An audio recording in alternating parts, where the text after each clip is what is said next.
లో జరగబోతున్నటువంటి ఉపాధ్యాయ ఎమ్మెల్సీ ఎన్నికల్లో ఖమ్మం, నల్లగొండ మరియు వరంగల్ జిల్లాలకు సంబంధించిన నియోజకవర్గంలో 36 తెలంగాణ ఉపాధ్యాయ సంఘాల టీజేఏసీ తరపున పోటీ చేయబోతా ఉన్నాను. నా పేరు గాల్రెడ్డి హర్షవర్ధన్ రెడ్డి.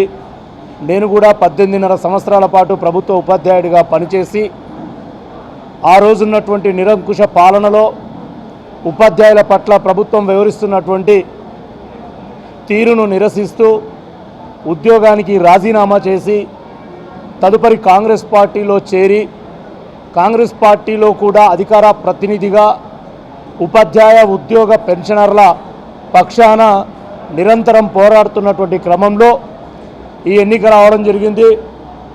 ముఖ్యంగా నల్గొండ, ఖమ్మం, వరంగల్ జిల్లాల ఓటరు ఉపాధ్యాయ అధ్యాపకులారా ఒక్కసారి గమనించండి.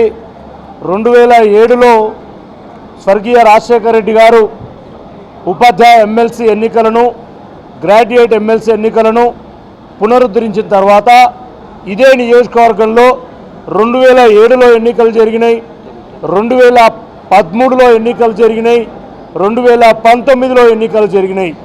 అంటే 6 ఏళ్ళకోసారి 3 దఫాలుగా ఎన్నికలు జరిగాయి. రేపు మార్చి 2025లో కూడా ఎన్నికలు జరగబోతా ఉన్నాయి. మరి 3 సార్లు ఇతను మా అభ్యర్థి అని నిలబెట్టిన సంఘాలు లేదా నేను అభ్యర్థిని ప్రకటించుకొని నిలబడ్డ వ్యక్తులే మళ్ళీ సంఘాలేమో అభ్యర్థులను నిలబెడుతున్నాయి మార్చి, లేదా అదే అభ్యర్థులను.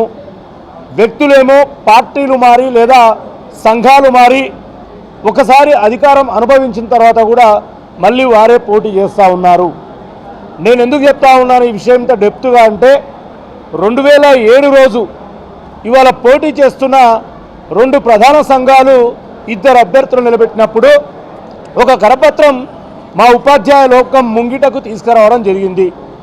ఆ కరపత్రంలో ఏ సమస్యలు అయితే ఆ రోజు పొందుపరిచిండ్రో 2025 మార్చిలో కూడా ఆ సమస్యలతో పాటు ఇంకొన్ని సమస్యలు 317 లాంటిది కానీ, 2003 డిఎస్సి ఉపాధ్యాయులకు పాత పెన్షన్ కానీ, సిపిఎస్ విధానం కానీ, సర్వీస్ రూల్స్ లేకపోవడం కానీ సమస్యలు పేరుకపోతూ కరపత్రం పెద్దగా అవుతుంది తప్ప వాళ్ళు పెద్దగా అవుతున్నారు తప్ప ఉపాధ్యాయుల సమస్యల చిట్టా తక్కువ కావడం లేదు.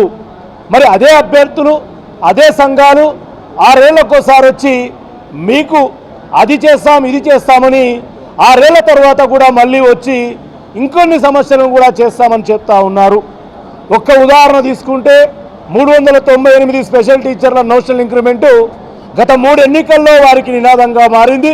రేపటి ఎన్నికల్లో కూడా వారి కరపత్రంలో ఒక నినాదంగా మారబోతూ ఉంది.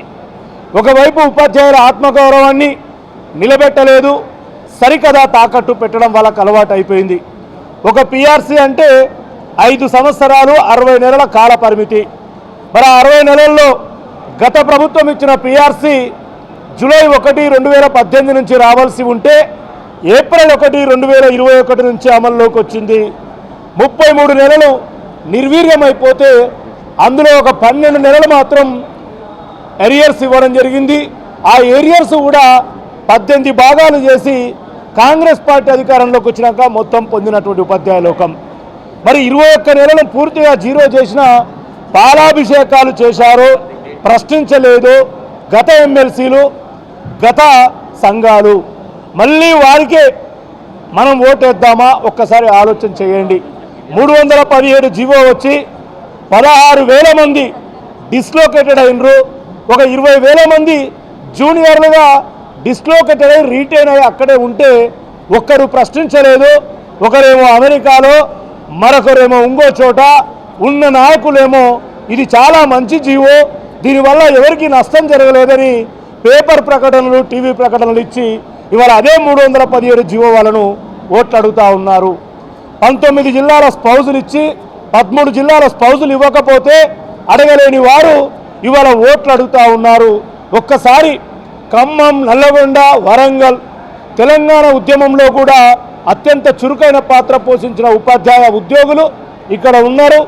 మీకోసం నిరంతరంగా అది ఏ పార్టీ అధికారంలో ఉన్నా, నేనున్న పార్టీ అధికారంలో ఉన్నా కూడా మీ సంక్షేమం కోసం ప్రశ్నించడము, వినని ప్రభుత్వాన్ని వినేలా కిందికి దించడం, వినే ప్రభుత్వానికి వినిపించి సమస్యలను పరిష్కరించడం మీ హర్షవర్ధన్ రెడ్డిగా నేను చేసి చూపిస్తున్నాను. ఒక్క అవకాశం, మీ మొదటి ప్రాధాన్యత. మీరు మీ భావజాలం ప్రకారం ఇప్పటిదాకా మీరు అక్కడక్కడ ఆయా సంఘాల్లో కొనసాగుతుండవచ్చు. సంఘం వేరు, విధి వేరు, మీ డ్యూటీ వేరు. మీ డ్యూటీలో మీకు ఎదురయ్యే సమస్యలను తీర్చడంతో పాటు మీకు రావాల్సిన హక్కులు కావాలంటే ఇప్పటిదాకా మీరున్న సంఘాలు కానీ మీరు ఎన్నుకున్న ఎమ్మెల్సీలు కానీ సక్సెస్ కాలేకపోయారు.